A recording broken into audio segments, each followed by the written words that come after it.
But I'm going to play a little music here from a crew called Chakra. It's just a little teaser for you because they played right at the Gathering of the Tribes Festival last weekend at Public Works, and then we're going to talk with Dennis Gonzales from POW Magazine, who put together that show. So here's a little music, and then we'll be right back.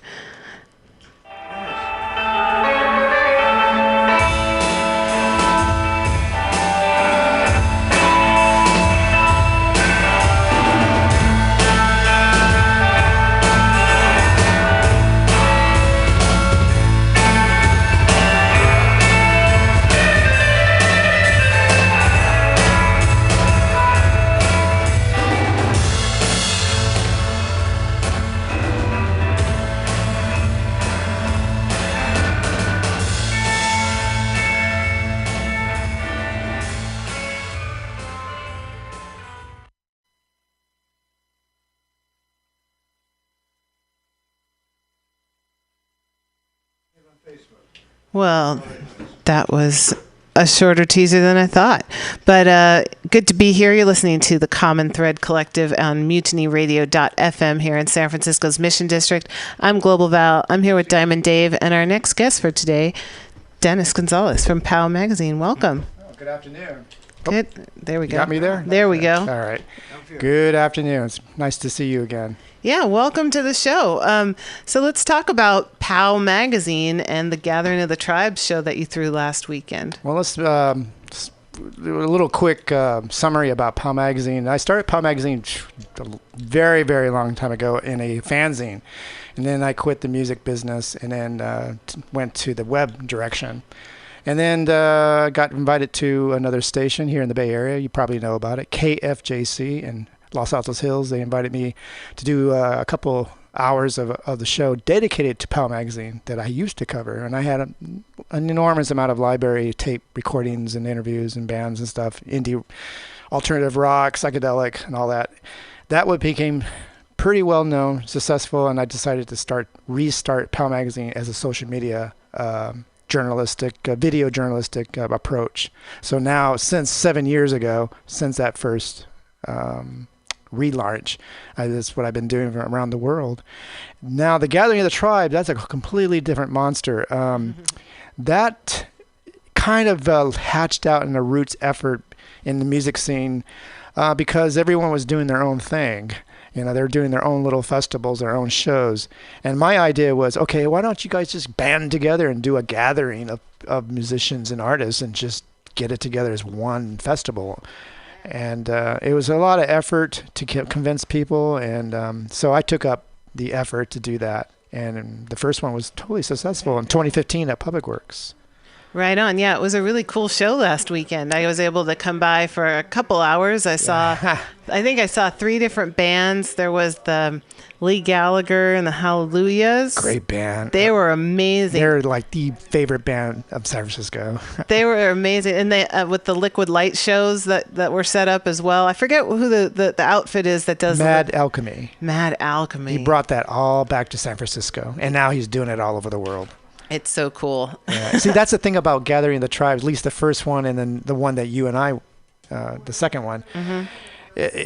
I think it's great to have all the artists, all the musicians, everyone together just to have one big jamboree. Yeah. And just have fun because all those artists, all those psychedelic liquid lights, digital psychedelic stuff is borrowed all over the West Coast and all over the world.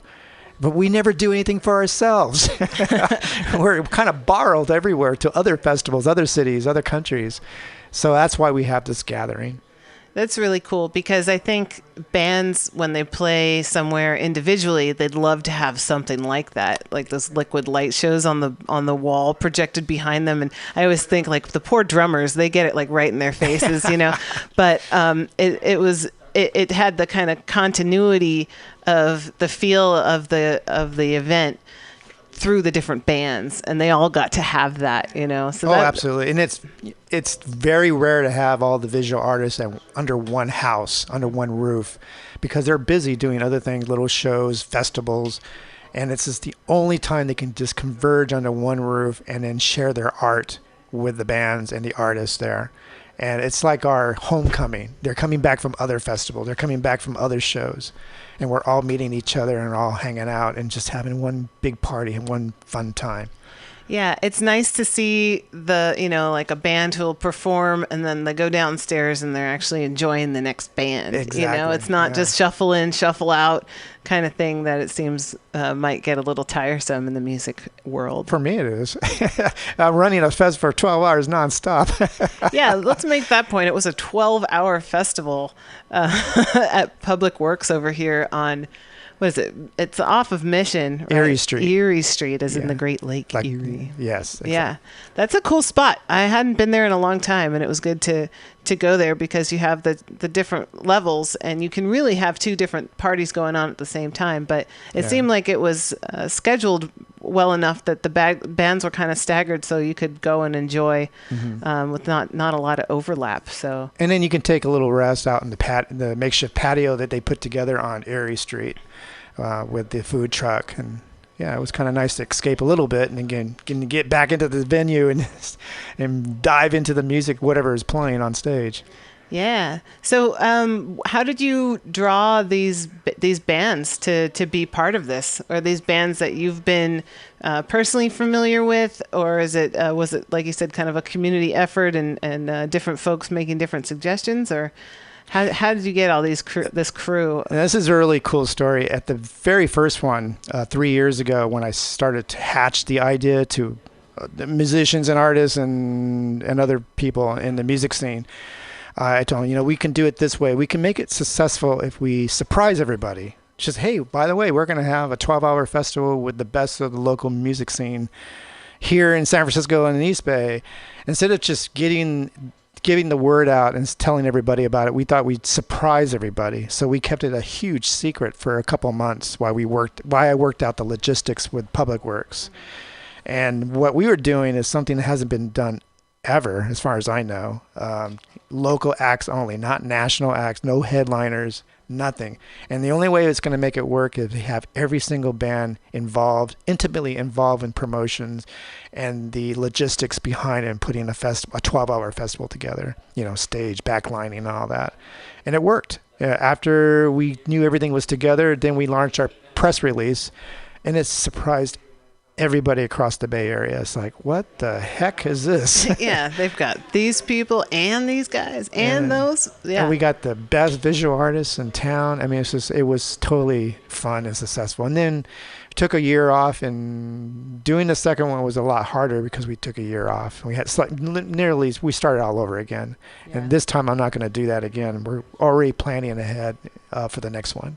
Cool. So would we expect it around the same time of year? No, I think we're going to have it early or mid summertime between right. other festivals. And we want to get on top of this as soon as possible, as after New Year's is over and everybody's had their fun, and get to work. Yeah, as it does take a lot of work to throw a festival and get all those things in place. I'm still tired. It's only been 5 days? I hear you. I know. I can relate. Yeah, but the Gathering of the Tribes was inspired by the original one, The Human Being. The Human Being, which we celebrated the 50th anniversary of this year, and back in January, the gathering of folks at the polo fields down in Golden Gate Park, where Timothy Leary uttered his famous "Tune in, turn on, drop out," and Owsley had passed out acid around. I think Diamond Dave got some that day. Yeah. But the Gathering of the Tribes being all of these people from kind of forming the counterculture who had been around, but not necessarily all together in one place before, and kind of kicking off. Yeah, I've talked to a lot era. of the original musicians from that era of the Summer of Love. I talked to Big Brother and the Holy Company. I talked to a lot of people, and they know what I'm trying to do for the modern times, for the modern young folks that want to gather together for 1 year and just have fun and celebrate art, music, and love. And that's exactly what our version of Gathering of Tribes is about. Hopefully we're respecting our roots from 1967, 66. I think we are. I think we are. Transgenerational. Well, this is part of the wave right now. You have Val, you have myself, and we have a we. Now, we mentioned in the last interview about the Rainbow Gathering, of which Garrick Beck was one of the founders. He was there at the first one in '72. And every year, in some national forest, we gather. We learned along the way very early that when they said, where's your permit? When we realized somewhat, I don't know if it was Garrick or Barry or some of the others, Joni Freedom, wait a minute, permit, we have a permit. It's our First Amendment to the Constitution. The First Amendment gives us a right to speak freely, am I right? Yeah. Absolutely. A right to whatever spiritual path we're on, is that right? Yes. And to use the word to assemble. It says to assemble. We say gather, but they're the same thing. Am I right? Yes. So I think any gathering of the tribes is an assembling, a gathering. Permit? We have a permit. And so I'd like to continue to tell whatever role we can play as the Common Thread Collective here on Mutiny Radio and help make it happen, we're for it. Now, it's for it because of my sobriety, I'm Red Road, because a number of other things I like to, as the gathering is outside, a gathering of the tribes, you say it's in some bar, I just don't know about that. I think we should cast a wide net. We should not limit ourselves, but find a place where we can have the music is part of it. You mentioned Big Brother. Music, but there's also poetry. There's also what happens at the gathering. What happens is conversation called Where We Go From Here. So any gathering of the tribes that I speak of, I like to see all of that included. Absolutely. One thing that I was really surprised by the second gathering that I put together, all the artists in San Francisco, all these people just came together and say, hey, I want to participate. I want to come together and do live paintings. I want to do just free flow painting or just sell my art. It's a commerce too. People are living off their art. They want to sell or trade their art and their music as well. So that's the song. In fact, we're going to play the song called "The Revolution Starts Now." Everybody brought what they had to bring, and nobody went without. It's funny that you say that because the next title, the next Gathering of the Tribes will be the Third Revolution. Okay, I don't count them, but I think the revolution starts now. She's going to look at, we're going to find it. The revolution starts now. Where you work and where you play, where you lay your money down. What you do and what you say, the revolution starts now. In your own neighborhood, in your own backyard. So what are you doing? Hey, folks, what are you doing just standing around? The revolution starts now. Last night I had a dream. The people gathered around. People brought what they had to bring, and nobody went without. And we had a new song to sing. The Third Revolution. The revolution starts now. So, hey, Brother Gonzales, the vision is one I certainly share. It's what Garrick Beck was talking about, and I'm calling from Santa Fe, and I think we can do it. And hear the words. Oh, by the way, we got multimedia here. And hear the words, which you've heard me say before if you listen to the show regularly. These are what came to me just before I turned 79, soon to be 80. And hear the words. I'm looking at you at that apple, and I'm saying this. Learn to love, love to learn. This never ends. So, hey, Brother Gonzales, go ahead. Keep sharing your vision. Thank you very much. Yeah, and yeah, we can keep talking here. Speaking of our internet connections, it's not really working for me right now. So, but we are still streaming around the planet on the internet. But for some reason, I can't use it. That's all right. We roll along as we do. Tell us about some of the bands who were there, because I think I saw Lee Gallagher and the Hallelujahs. I saw Loco Tranquilo. Oh, they were beautiful. They were beautiful. That was a great set up in the upstairs place. The loft. I think they're playing, or maybe they already did, but they were going to be playing at the Milk Bar soon or something, and they're doing a benefit for the fire victims up north. And then maybe it was the Spiral Electric. Yes. Would have been the last one that I saw. San Francisco band, well known. Good friends of mine. They played the second Gathering of the Tribes, and they did really well. They have a new lineup. Yeah, they're getting a little harder on the acid side. Yeah. Well, they were encouraged by the Liquid Light show. Then you got the new guys in town, Chief. They killed it. They actually killed the festival with their acid hard rock sound. So when you say POW, when you said POW magazine, when you said it, that's exactly what I thought of. Acid hard rock. POW. Punch in the POW. So anyway, so we're talking about the next you're here talking about what happened, who killed it, who didn't kill it, what we're on, and standing on the shoulders of those who came before. So we're talking about the next gathering of the tribes. Am I right? Correct. That's the third revolution, I'm going to call it. Where's it going to be? It's going to be at Public Works or the Midway, which is a larger venue at the Dog Patch neighborhood. Okay, well, there could be a variety of places. Why have a gathering just one spot? And also, that you're welcome here. This is each and every Friday, as I think you know.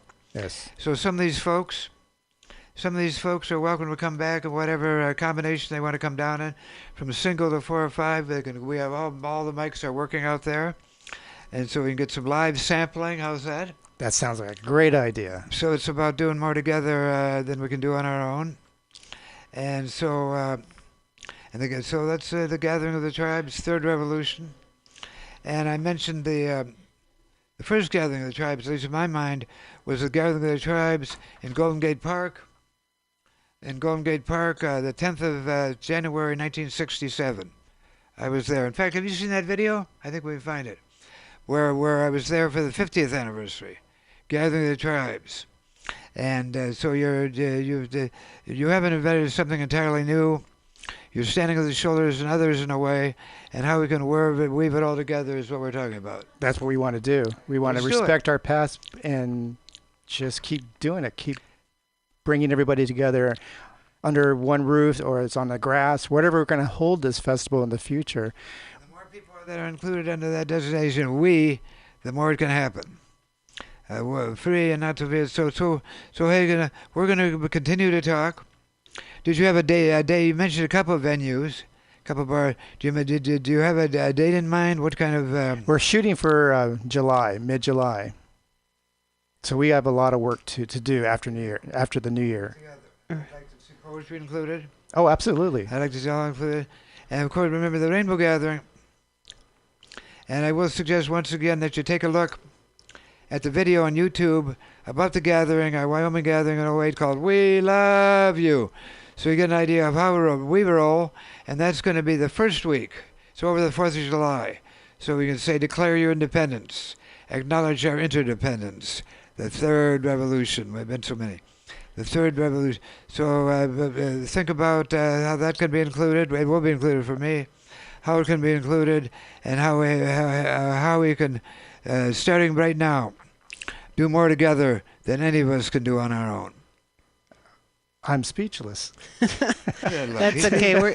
That's all right. We'll fill that in for you. We're used to talking on the radio a lot, but I was going to say, yeah, for sure. One of the ways is as you start to put the next show together, if you want to send some of the bands in here and want to play on our show, or even if they want to have some parties here, we do kind of special events on Saturday night sometimes, like an 8 to 10 event where it's a podcast, and that can be roll out as a special podcast on Mutiny Radio. But we're open to having musicians come. As you can see, our setup here, acoustic is better than electric, but we do plug in once in a while, and folks we have a little amp you could bring, or that you can use, and people bring their own things. We have had full bands set up here before. It's kind of a wild scene for our space, but also if bands want to come in for interviews, we can play their music from the internet and from CDs, or even if they're pressing vinyls, we can do that too. So yeah, we're here as a depot. I know you were working with Radio Valencia to do the cool live podcast of the show, which is awesome because that's something that we actually don't do at Mutiny Radio. But we're here as a community resource for getting the word out. It's so funny. Since Sunday, since that festival, I've been getting bombarded with emails from bands from all over the world, the UK, across the country, across the nation, and they're so happy to see the Gathering of the Tribes come back. Yeah. In a new way, in a new form, in a new message here in San Francisco. It's been needed here for quite a long time. I'm glad people are getting it. They're understanding what's going on here. Right on. What emerges has been emerging. So, hey, brother, glad you came in. And let's continue to What do I was? Get on the same page, get out of the box, and push the envelope. Thank you very much, Tempting. And let's let people know how they can access POW Magazine, which you're a part of, but also keep following and find out when that Third Revolution gathering is coming up. Yeah. Okay. For POW Magazine, you can just visit our site, powmagazine.org. Okay. And to find out more about the future of the Gathering of the Tribes, or even the pre-parties that follow up to it, even here in Radio Mutiny, you can go to our official website, sfgreatsociety.org. Our organization is the San Francisco Great Society, so that's sfgreatsociety.org. Right on. Well, we will post that on our Facebook page after the show today, as our podcast loads up after the show here on mutinyradio.fm. And our Facebook page for this show is the Common Thread Collective. What's up, Dave? I just think of the word magazine. Yeah. POW Magazine. Mm-hmm. But a magazine has several meanings. A magazine is also a place where bullets, guns, bombs are stored, isn't it? Magazine. I believe you're right. So we're talking about a magazine in several different ways. For the Third Revolution. I'm going to drop some music bombs. Drop some bomb, boom, boom, boom. But anyway, make some fireworks. What I can say to this is, to be continued. Yes. You're always welcome here, and stay in touch. And I guess that's much. All right. Well, thanks, Dennis Gonzales, once again for coming in and for just throwing the last Gathering of the Tribes. It was a really cool event at Public Works SF right here in the Mission District, where we are today. We're at the corner of 21st and Florida, 2781 21st Street, San Francisco's Mission District. And you're welcome to come down and join us for the Common Thread Collective any given Friday from 3 to 6. We've got microphones, we've got all sorts of things, and we've got community, we've got art on the walls, and the door, minds, and hearts are open. I'd love to play some more music from the show last week. Having a little technical difficulty, so I'm going to play some music from a different source, because that's what we got to do.